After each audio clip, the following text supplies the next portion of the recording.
പുതിയൊരു വീഡിയോയിലേക്ക് എല്ലാവർക്കും സ്വാഗതം. ഇന്ന് അതിരാവിലെ എഴുന്നേറ്റിട്ടുണ്ട്. കാരണമെന്ന് വെച്ച് കഴിഞ്ഞാൽ ഇന്ന് ഞങ്ങളുടെ രണ്ടാമത്തെ വിവാഹ വാർഷികമാണ്, ഡിസംബർ 8. അപ്പോൾ രാവിലെ തന്നെ അമ്പലത്തിൽ പോകാമെന്ന് വിചാരിച്ചു. കായംകുളത്തുനിന്ന് ചുനക്കര മഹാദേവൻ്റെ അമ്പലത്തിലാണ് പോകുന്നത്. ചേട്ടൻ്റെ വീട് ചുനക്കരയിലാണ്. ഇപ്പം നമ്മൾ വീട് വെക്കുന്നതും ചുനക്കരയിലാണ്. നമ്മൾ കല്യാണം കഴിഞ്ഞപ്പോൾ ആദ്യം നമ്മൾ പിറ്റേ ദിവസം പോയത് ചുനക്കര മഹാദേവൻ്റെ അമ്പലത്തിലാണ്. അതുകൊണ്ട് ഈ 2 വർഷമായിട്ട് നമ്മൾ മഹാദേവൻ്റെ അമ്പലത്തിൽ തന്നെയാണ് പോകുന്നത്. അപ്പോൾ നമ്മൾ ഇവിടെ നിന്ന് ഒരു 6:45 ആ ഒരു സമയത്താണ് ഇറങ്ങിയത്. റോഡിൽ വലിയ തിരക്കൊന്നും ഇല്ലായിരുന്നു. സൂര്യനൊക്കെ ഇങ്ങനെ ഉദിച്ച് നിൽപ്പുണ്ടായിരുന്നു. നമ്മൾ കഷ്ടപ്പെട്ട് സൂര്യനെ ഇങ്ങനെ ഫോട്ടോ ഒക്കെ എടുക്കുന്നുണ്ട്, വീഡിയോ ഒക്കെ. പക്ഷേ എവിടാ, ആശാൻ അങ്ങ് മുങ്ങുക. അപ്പോൾ നമ്മൾ വെട്ടിക്കോട്ടും കൂടെ കയറാൻ പ്ലാൻ ഇട്ടിരുന്നു. 2 അമ്പലത്തിൽ പോകാനായിരുന്നു. പക്ഷേ അന്നത്തെ ദിവസം ഞായറാഴ്ച ആയിരുന്നതുകൊണ്ട് അവിടെ ഭയങ്കര തിരക്കാണ്. അതുകൊണ്ട് ചേട്ടൻ പറഞ്ഞ് നമുക്ക് വേറൊരു ദിവസം പോകാമെന്ന്. ഇപ്പോൾ നമ്മൾ ചാരുമൂട് എത്താറായി. അങ്ങനെ നമ്മൾ പോയിക്കൊണ്ടിരിക്കുകയാണ്. അങ്ങനെ നമ്മൾ ചുനക്കര അമ്പലത്തിൻ്റെ റോഡ് എത്താറായി. അപ്പോൾ നമ്മൾ രാവിലെ വീട്ടിൽ നിന്ന് ഇറങ്ങിയതിൻ്റെ കാരണം എന്താണെന്ന് വെച്ച് കഴിഞ്ഞാൽ കായംകുളത്തുനിന്ന് ചുനക്കര എത്താൻ വേണ്ടിയിട്ട് അത്യാവശ്യം ദൂരം തന്നെ ഉണ്ട്. അതുകൊണ്ടാണ് നമ്മൾ രാവിലെ തന്നെ വീട്ടിൽ നിന്ന് ഇറങ്ങിയത്. അങ്ങനെ നമ്മൾ അമ്പലത്തിൻ്റെ ഫ്രണ്ടിലെത്തി. ഇതാണ് നമ്മുടെ മഹാദേവൻ്റെ അമ്പലം, ചുനക്കര മഹാദേവൻ്റെ അമ്പലം. അങ്ങനെ നമ്മൾ രണ്ടുപേരും കൂടെ കാലൊക്കെ കഴുകി. കല്യാണം കഴിഞ്ഞ് പിറ്റേ ദിവസം ആദ്യമായിട്ട് ഞങ്ങൾ ഒരുമിച്ച് വന്ന ക്ഷേത്രം ഇതാണ്. അതുകൊണ്ട് ഈ ഒരു ദിവസം നമുക്ക് ഈ ഒരു അമ്പലത്തിൽ പോകാനാണ് കൂടുതൽ ഇഷ്ടം. അങ്ങനെ നമ്മൾ കാലൊക്കെ വൃത്തിയാക്കിയതിന് ശേഷം അമ്പലത്തിലേക്ക് കയറി. വലിയ തിരക്കൊന്നും ഇല്ലായിരുന്നു. അന്നത്തെ ദിവസം ഞായറാഴ്ചയായിരുന്നു. അപ്പോൾ നമ്മളിവിടെ മാല കിട്ടുന്ന ഒരു അമ്മയുണ്ട്, മഹാദേവന് ചാർത്താൻ വേണ്ടിയിട്ട് കൂവളത്ത് മാല മേടിച്ചു. അപ്പോൾ അപ്പുറത്തുനിന്ന് ചേട്ടൻ എണ്ണയും കൂടെ മേടിച്ചായിരുന്നു. അങ്ങനെ നമുക്ക് അകത്തോട്ട് കയറാൻ കഴിഞ്ഞില്ല. മഹാദേവനെ ആ സമയം പുറത്ത് പൂജയ്ക്ക് വേണ്ടി ഇറക്കിയേക്കുമായിരുന്നു. അതുകൊണ്ട് നമുക്ക് കുറച്ച് നേരം അവിടെ ഇരിക്കേണ്ടി വന്നു. പുറത്ത് പൂജയൊക്കെ കഴിഞ്ഞതിന് ശേഷമാണ് നമുക്ക് അകത്ത് കയറാൻ കഴിഞ്ഞത്.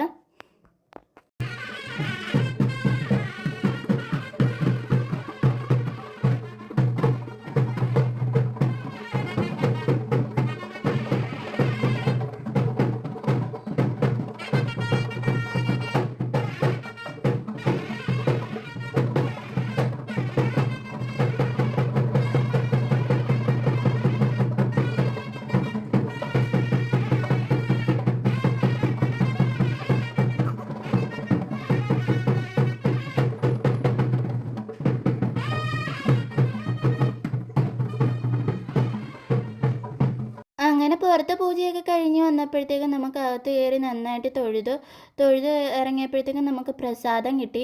ആദ്യം ഞാൻ നെറ്റി ചന്ദനം ഇട്ട് കൊടുത്തതാണ് ചേട്ടന്. അപ്പോഴത്തേക്കും ചേട്ടൻ അത് തുടച്ച് കളഞ്ഞു. ചേട്ടൻ നീട്ടി ചന്ദനം തൊടുന്നതാണ് ഇഷ്ടം.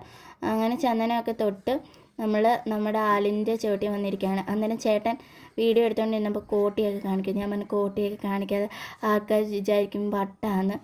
അന്നാലും ചേട്ടൻ എവിടെ, ചേട്ടൻ കോട്ടിയൊക്കെ കാണിച്ചുകൊണ്ടേയിരുന്നു. അങ്ങനെ നമ്മൾ അമ്പലത്തിൽ നിന്നൊക്കെ ഇറങ്ങി നമ്മൾ വരുന്ന വഴിക്ക് ചീനിയൊക്കെ മേടിച്ചു. ഒരു കൊട്ട ചീനി മേടിച്ചു. ഒരു കൊട്ടയിൽ നിന്ന് ഒരു തൂക്കം ചീനി മേടിച്ചു.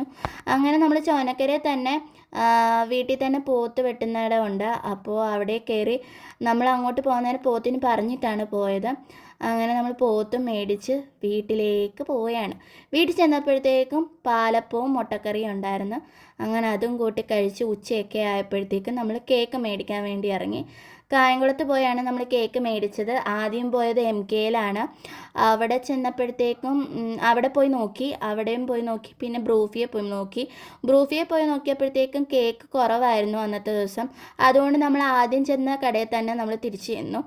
അങ്ങനെ കേക്കൊക്കെ മേടിച്ച് പേരെഴുതാൻ വേണ്ടി കൊടുത്തു. അപ്പോഴാണ് ആദിമോൻ അവിടെ ഇരുന്ന ക്രിസ്മസ് ട്രീയിലൊക്കെ ഒന്ന് തോണ്ടിയൊക്കെ കളിച്ചു. അങ്ങനെ അതൊക്കെ എടുത്തു. അപ്പോഴത്തേക്കും നമ്മളുടെ കേക്ക് സെറ്റാക്കി പറഞ്ഞു കൊടുത്തിട്ടുണ്ട് പേരൊക്കെ എഴുതാനൊക്കെ.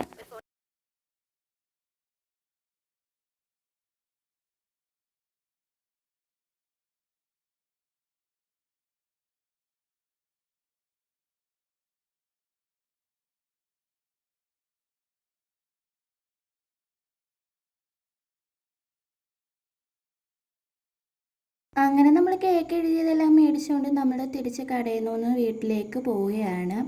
അന്നേരം ഇതാണ് നമ്മൾ മേടിച്ച ഷോപ്പ്. വീട്ടിൽ വന്ന് നമ്മൾ കുറച്ച് ഫോട്ടോസും വീഡിയോസും ഒക്കെ എടുത്തു കേക്ക്. അങ്ങനെ നമ്മൾ ഇനി കട്ട് ചെയ്യാൻ വേണ്ടി പോവുകയാണ്.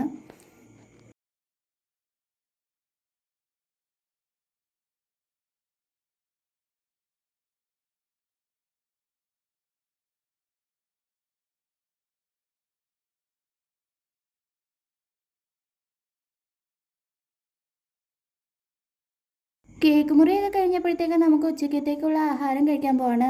അന്നേരം ഉച്ചയ്ക്ക് നമുക്ക് ചോറ്, മോരുകറിയും ബീഫ് കറിയും ചീനിയൊക്കെ ആയിരുന്നു. നമ്മുടെ വീഡിയോ ഇഷ്ടപ്പെട്ടാൽ ലൈക്ക് സബ്സ്ക്രൈബ് ചെയ്യാൻ മറക്കല്ലേ. അപ്പോൾ ടാറ്റാ.